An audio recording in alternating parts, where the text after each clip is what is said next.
Welcome back to the channel. Listen, if you guys are new, my name is Brett Bartholomew. I'm a strength and conditioning coach, and I've been one for over 14 years. I've worked with professional athletes, military, various forms of the special forces, corporations, youth, high school, the whole gamut. And one thing that comes up again and again is, how do I motivate lazy athletes? And you'll notice we put lazy in quotes, because a lot of times coaches don't really realize that it's not so much that the athletes aren't lazy, though of course that exists, it's real life.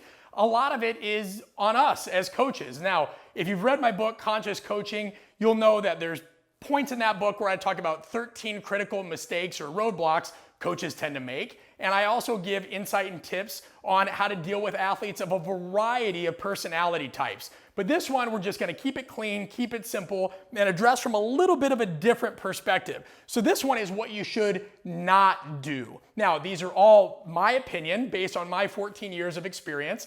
You're not gonna agree with all of them, but hear me out. So the first thing you should not do is just assume they don't care. You wanna make sure that you are doing everything that you can to excavate the myriad of ways and reasons why they may not be responding to your coaching. And there's a wide variety of them. The first of which is just internal drives. Now, this is different than motivation. We can all get motivated watching some YouTube video, and in general, that doesn't last. People can get motivated through music, through some kind of rousing speech, but that doesn't always last. A drive is a bit different. And as my book details, it's a subconscious influencer of behavior. So some people are driven to be around others like them in social groups. That's the drive to bond. Some people are driven to learn. They're highly analytical. They love the details of things.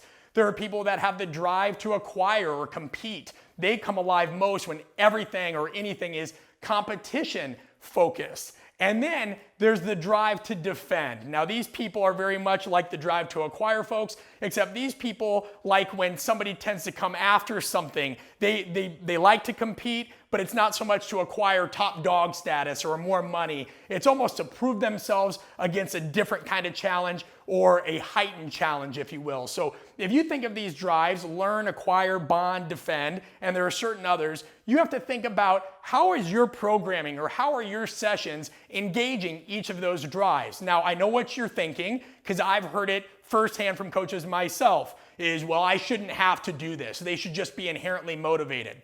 Listen, this is reality. There's a lot of people that should be inherently motivated to do all kinds of things in life, whether that's exercise regularly, brush their teeth, take their medication, treat their significant other better. But those things don't always happen just because they should. So like it or not, as a coach, you're gonna have to address these things. Now, drives are just one part of that puzzle of number one. Another thing you have to consider is the athlete's perception. You have to consider social agents. What else might be interacting in their life? An athlete might appear to be lazy, but they could have had a bad day. I remember one time distinctly, I had gotten on an athlete for 2 days straight, and I didn't know that one of his best friends had just passed away.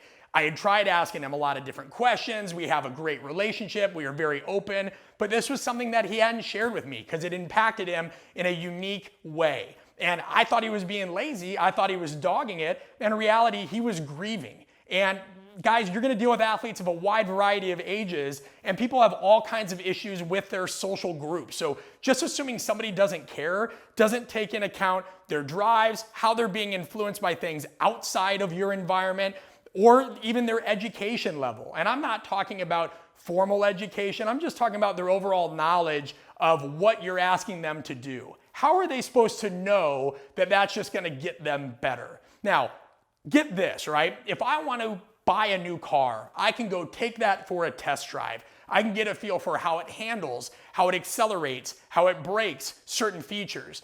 As a strength and conditioning coach, this is a little bit more difficult with the athletes we're working with. We're asking some people, many of which have no knowledge or understanding of complex training variables, anatomy and physiology, to just trust that doing things such as cleaning a couple hundred kilos, or squatting a couple hundred kilos, or doing certain kinds of sprint work conditioning, or certain kinds of drills, we're expecting them to just know and blindly trust that these things are going to get them better. Now, if you're a hard-nosed coach, you could say, yeah, I mean, because it's been proven. Guys, they haven't read that same research. And for every person that has told them they've gotten better from being in the weight room or training, they know maybe 2 or 3 others that have gotten hurt or that hasn't helped. So this is where you really need to get outside of your own perspective and realize you're asking somebody to trust you and be extremely motivated by things they may not like to do, and also things that they don't really understand and that they can't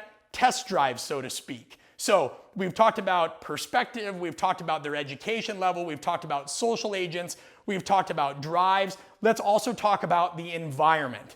As a coach, like it or not, you have to make sure that your environment is engaging. Now, if you walk into the vast majority of weight rooms in different teams and organizations, you're gonna see quotes like, pain is weakness leaving the body, or pound the rock, or do all these things. Now, that's great that that resonates with the ideology of hard work, commitment, and desire. But does that speak to them? And again, if you think, well, I shouldn't need to coddle people, consider this. There are Fortune 500 organizations that spend tens of millions of dollars on crafting the perfect workplace environment to enhance productivity and engagement of their employees. Because they know if they don't do that, that's a lot of lost productivity and a hurt bottom line. So you do have to address some of these things, and whether you like it or not, and when I started out was a pretty hard-nosed coach, it's my way, these are the rules, this is how it's done. And granted, there has to be some of that accountability, but you do have to adapt. So if you're not looking at your environment and all of those things, you're missing this big picture. So you cannot assume they don't care. That's really lazy. It just is. It's lazy on your half as a coach. The other part is you can't blame it solely on them. And I know that there's popular books out there that say, hey, you know, there's no bad followers, there's only bad leaders. But I don't think a lot of people actually take that to heart.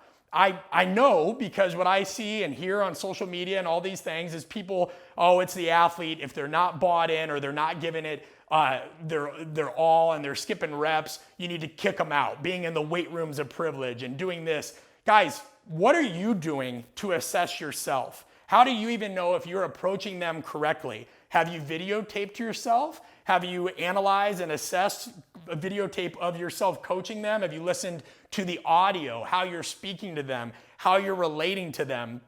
All these things can provide tremendous, tremendous feedback into what you may be doing wrong, because it gets really tricky. You can be in your position for a while. You see a lot of great dedicated athletes come through. You and your staff feel like you have a system, but when you guys evaluate, you're generally only evaluating one another. And I know this because right now, as this is being filmed, there are 285 coach development programs out there, and less than 2% of them focus on inter and intrapersonal skills. So coaches really haven't had a chance to truly assess outside of their own organization how effectively they're communicating, engaging, and motivating. And that's a big reason why we created the Art of Coaching Apprenticeship, which you guys can find a link for in the bottom, is because now we have an output where peers and colleagues and everybody else can come from all over the world and evaluate our ability to coach, the how to coach. So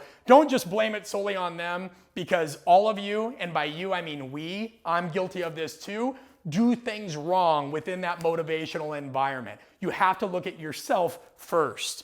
All right, number 3, punishing the entire group. And again, guilty as charged. I've had situations where somebody was maybe going not to full depth on a squat, or somebody was skipping reps, or somebody was just going through the motions. And I stopped everything, got everybody together, and made them go on a cadence or a tempo. Or I did some other kind of coaching strategy, utilized another coaching strategy where I could see them all in one fell swoop, and every single person had to do the same thing, and they had to do it right, or they had to do it over. Now, here's the reality. Short term, yeah, that's great.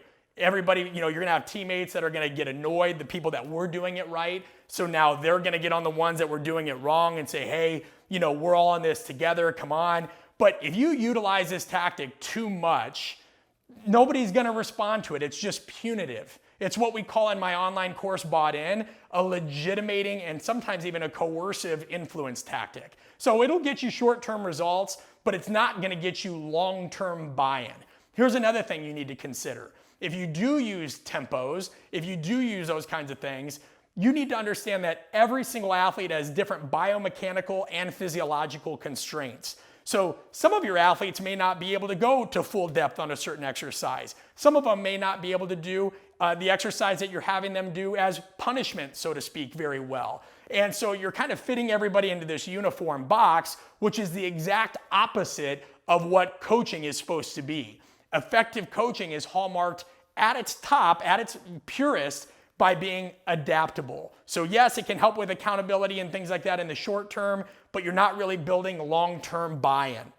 All right, approaching them transactionally. Seen this one as well, been guilty as well. A lot of times coaches just, again, expect people to come into the weight room, be motivated. This is a place where you get better. And they don't really realize it, but they've homogenized their interactions with all of them. It's always good depth, great effort, nice speed on the bar, higher, lower, whatever. And if they do ask them questions outside of that, it's usually rate your soreness, how's your sleep, how's your nutrition. Now, if you've read my book, if you looked at my other resources, I always talk about it. I am not asking you to Dr. Phil these people. You have limited time and we have a lot of responsibility. But you do have time to have these micro interactions that you can slip in and get to know them a little bit better. That goes back to number one. People say, well, how do I determine the drives that you're talking about? One, if you want a step-by-step how-to guide, check out my online course, Bought In. We talk about that. But two, just ask them. Ask them questions. Know if they're an only child. Know what they like to do outside of sport.